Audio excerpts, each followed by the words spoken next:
Oke, bismillahirrahmanirrahim. Assalamualaikum warahmatullahi wabarakatuh. Waalaikumsalam. Oke, sebelum tujuan saya ke sini, ya, perkenalkan untuk saya memperkenalkan diri dulu. Ya. Perkenalkan nama saya Danang Sardiatmoko. Saya dari mahasiswa di Universitas Terbuka, oke, di program atau prodi agribisnis. Oke. Oke, saya ke sini dengan tujuan yaitu untuk melakukan penyuluhan ya, ke tempat atau kelompok tani yang ada di BKPM Mulyajati. Nah, apa saja sih kendala-kendala yang terjadi di sini dan harus kita hadapi dengan seperti apa? Seperti itu ya contohnya. Nah, nanti misalnya salah satu kendala yang terjadi di sini entah itu dari pembibitan, pemupukan ataupun dari cara pengairan atau irigasinya. Ini saya akan melakukan penyuluhan yaitu dengan judul ya, dengan tema cara untuk pembuatan irigasi secara otomatis. Kenapa kok saya bisa melakukan penyuluhan dan mengambil tema atau judul pembuatan irigasi otomatis ini? Artinya saya juga mempertimbangkan atas dasar kendala-kendala yang dihadapi oleh kelompok tani tersebut seperti itu.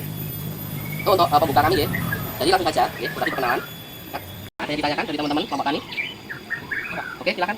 Untuk alatnya itu perawatannya gimana? Oke, betul ya. Karena memang ini semuanya bersinggungan dengan listrik dan mungkin cukup berbahaya apabila kita tidak melakukan perawatan dengan baik. Nah itu makanya kita bikin di dalam box. Ini untuk mengamankan komponen yang ada di dalamnya. Itu satu. Yang kedua, mungkin bisa ditempatkan di tempat yang teduh atau yang aman dari mungkin air hujan ataupun panas. Seperti itu ya. Dan juga perawatan komponen sendiri seperti sensor, pompa, itu juga kita harus rutin melakukan maintenance atau perawatan. Kita coba kita hidupkan, jangan, dan juga alat ini sangat riskan apabila kita menggunakannya dengan hidupkan kemudian dimatikan, hidupkan lagi, dimatikan lagi. Jadi usahakan. Nah, ini sekarang kita mulai merakit ya, merakit komponen apa sih yang dipakai atau yang ada untuk membuat suatu sistem irigasi otomatis itu tadi. Jadi di sini ya, di box ini sudah lengkap.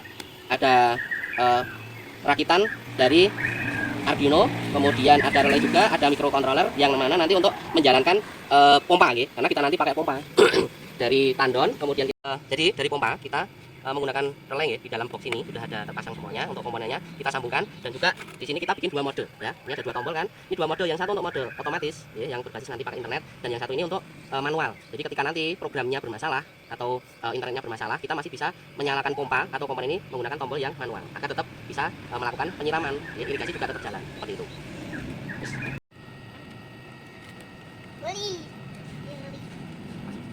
Dan kita menggunakan sensor ya, sensor yaitu kelembapan tanah. Ini ya, sensor kelembapan tanah. Nanti untuk teknisnya kita tancap ya, seperti ini.